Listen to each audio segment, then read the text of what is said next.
Bismillahir Rahmanir Rahim. Assalamu alaikum warahmatullah. My name is John Fontain and I'm from Manchester in the UK. I was born and raised in Manchester. I was raised in a Christian family. I used to go to church on a Sunday, but from a very young age, I kind of had doubts about Christianity. In my teenage years, I came away from religion and I became a jazz singer from the age of 14 to 23. At the age of 18, I'd done quite well in the music industry. I was making money singing, so I started to get involved in business. So I started to ship cars to Africa. I also got a scholarship to Dubai to study diamonds and gemology.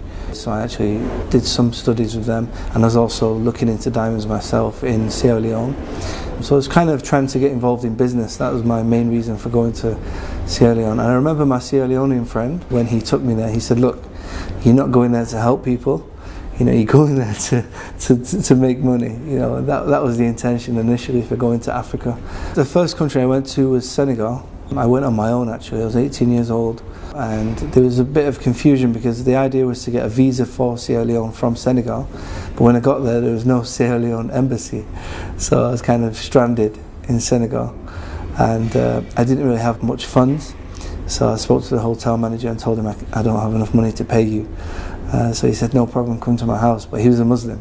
So this is the part when I had to make the decision: am I going to go, or should I run away? I was a bit scared of Muslims at the time, so I had to go. I had nowhere else to go. So I stayed with him for a few weeks. I stayed in his family home, watched his mother pray, his family pray together. I heard the adhan for the first time, which was an amazing experience. Something you really connect with spiritually, and you want to know more. What is this? And many things happened on this trip. Somebody got married. His grandmother passed away. She was 103 years old at the time, and I remember he was crying, and I tried to comfort him, just saying, she's gone to a better place. And he said, "I'm not crying because she's died. He said, I'm crying because I wanted you to meet her, and I wanted her to make dua that you become a Muslim." So I was quite touched by that. I started questioning, what he was talking about, and I started to look into Islam. After this, I managed to get a visa. Somebody took my passport to Gambia and brought the visa back, and I carried on to Sierra Leone, which was my intended destination.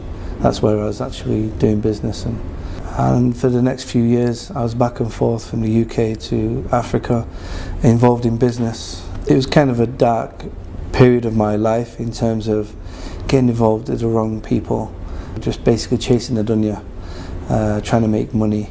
But one of the things was my friends were involved in magic, in Sihr. They would use the Jinn in certain situations. They would go to people who were dealing with the Jinn. And I remember these people were telling me about my life, things that only I know. And I couldn't explain how they got their information. And they claimed to be Muslim. They dress like Muslims. They appear to be Muslims. But it wasn't until I further along the line, I saw a lecture by Dr. Bilal Phillips explaining how the Jinn get their information about people. And this really made sense because Islam has an explanation how these people get this knowledge that appears to be from the unseen. I mean, with the Jinn, of course, if you don't have the perspective of Islam, it's kind of amazing because it's the unseen world. Things are happening and you have no explanation for it. So it's like a miracle, basically. People knowing things about you, people telling you this is going to happen this week, and it would happen. So if you don't have the Islamic perspective, you won't understand how these people are getting this information. But of course, from Islam, it's very simple. How the Jinn get this information. There's a whole world, a spiritual world of the Jinn. Like human beings, they have free choice, but they're around us, so they can hear us when we're speaking. They have this knowledge. It's like a human companion that has the knowledge on you. So people are involved in the world of the Jinn in many different levels. In different countries, they use it in different ways. You'll find certain countries, they use it more for splitting up marriages. Some of them are using it for money, some of them are using it for power. This one particular village in Sierra Leone, there were a lot of politicians there seeking power through sihr. And sihr is using the jinn, to try and get your power. So they'll do some sort of deal with the jinn. All the deal is to get them to commit shirk, to get them to disbelieve in Allah by maybe sacrificing a chicken or a sheep, or in some cases in Africa, human beings. In parts of Africa, it's even as evil as human sacrifice. It's very sad.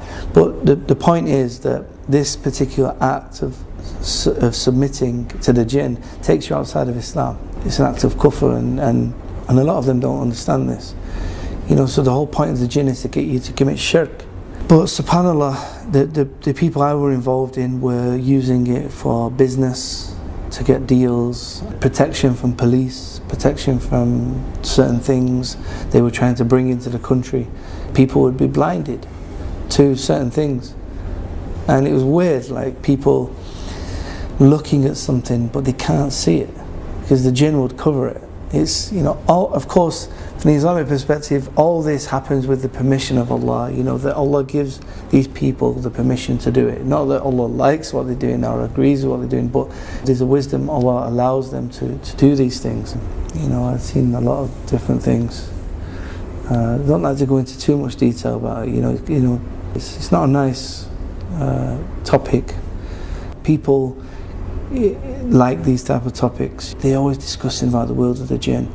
But really, ultimately, if you're a Muslim, you need to believe that it exists. You need to know that sihr and evil eye and things like this exist. But you don't need to be speaking about it all the time. You need to just be content that Allah will protect you. He's give you a means of protecting yourself. Through ayah of the Quran and different ways. You see, this isn't. Many people have these experiences, many non-Muslims have these experiences. In the West, they tend to speak about it as ghosts. They say, I've seen a ghost, or I'm in contact with a ghost, or a spirit, or my grandmother comes and sees me, and it'll be in the form of like a ghost. In Islam, we don't believe that jinn are the spirits of dead people. This is the Western concept of a ghost. It's someone who has passed away and it's their spirit.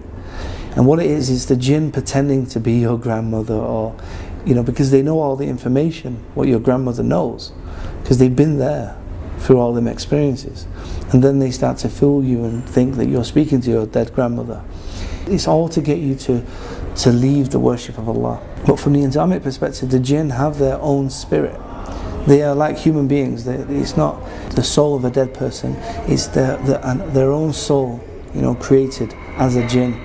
It's a very interesting topic, and the point is, as Muslims, we do have to believe in the unseen. This is something we believe in. There's a whole chapter of the Quran named after the jinn. The Prophet gave dawah to the jinn.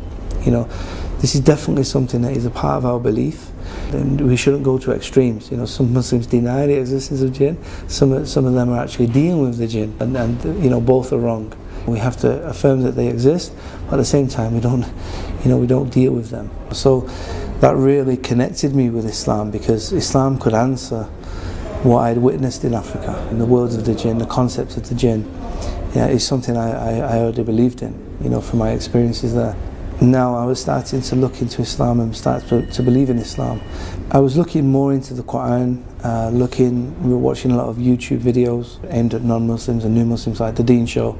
And it was quite interesting to see people who have accepted Islam. People like Abdurrahim Green, Eddie from the Deen Show, bring different people who had converted to Islam. And it was interesting, seeing white people become a Muslim. I didn't know that I could be a Muslim. I thought it was like an Arab Asian religion. So I started to research more. And initially I was trying to prove Islam wrong, trying to find reasons not to submit, basically. But then Islam always had answers. It was always giving me answers, and I was very impressed with the answers. And I guess ultimately, everyone asks, what was the thing that brought you to Islam? I always believed in Allah. I always believed in the oneness of Allah. I never believed Jesus was the Son of God or a part of God. And I remember when I was in church, when I was a child, before I'd pray, I would always say, God, I'm praying to you, not Jesus.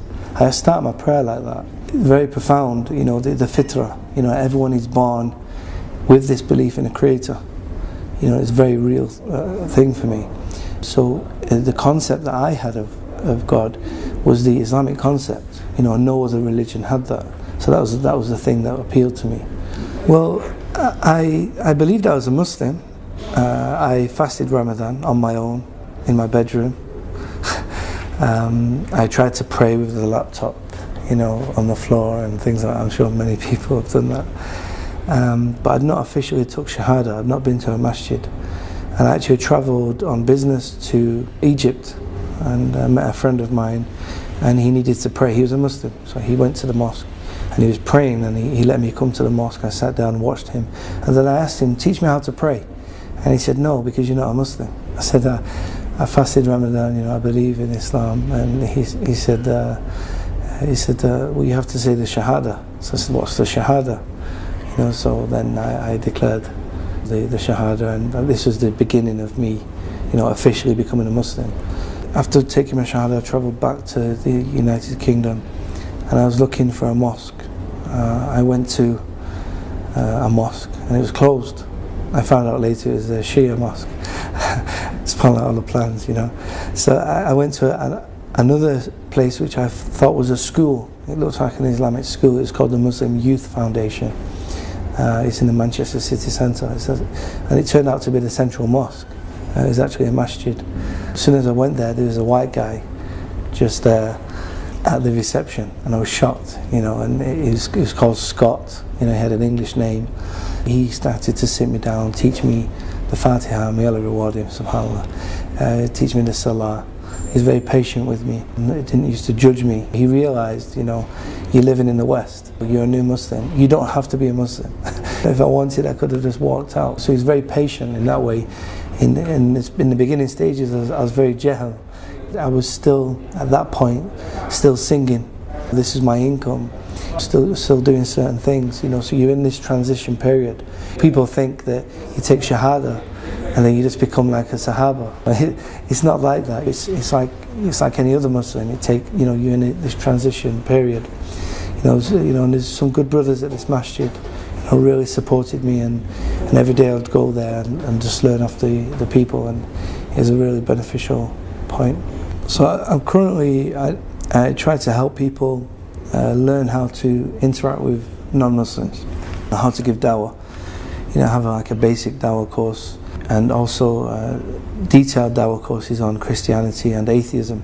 I've recently wrote a book about atheism, an Islamic response to atheism, basically answering some of the points of Dawkins, but it's not specific to Richard Dawkins. It's more of a conversation, teaching people how to engage with atheists. So it takes you through the order of a conversation with an atheist you should have. So many Muslims or people tend to just present rational arguments.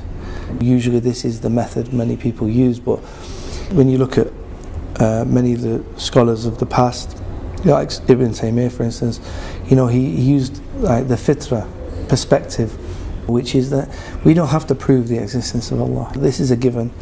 So enlightening people to acknowledge the fitrah, because most people will acknowledge that we have a soul, that we have an innate belief in a creator, we have an innate understanding and a joint agreement, if you like, of humanity agree on the basics of morality and things like this. So enlightening people to the existence of the fitrah, and then debunking some of the religions of atheism, something like their deen, if they have their iman in science or philosophy, or maybe they just have misconceptions like why is the evil in the world, kind of tackling these issues and presenting the Islamic perspective on it, and also their own perspective on it, because many people have their iman in science. Just teaching them what science is will remove their iman in science. Teaching them what philosophy is, teaching them that just because there's evil in the world, it doesn't equate to Allah not existing. Things like this. And then later on we can look at rational arguments and also present Islam as well. Why Islam is the solution for humanity. So this is kind of what my book's going through, and I have like a course on this as well, teaching Muslims, how to deal with this. You can follow me on Facebook. My name's John Fontain. Facebook and YouTube. Also volunteer Sierra Leone as well. You can follow the work in Africa, and inshallah. And watch out for my book, The God Solution, inshallah.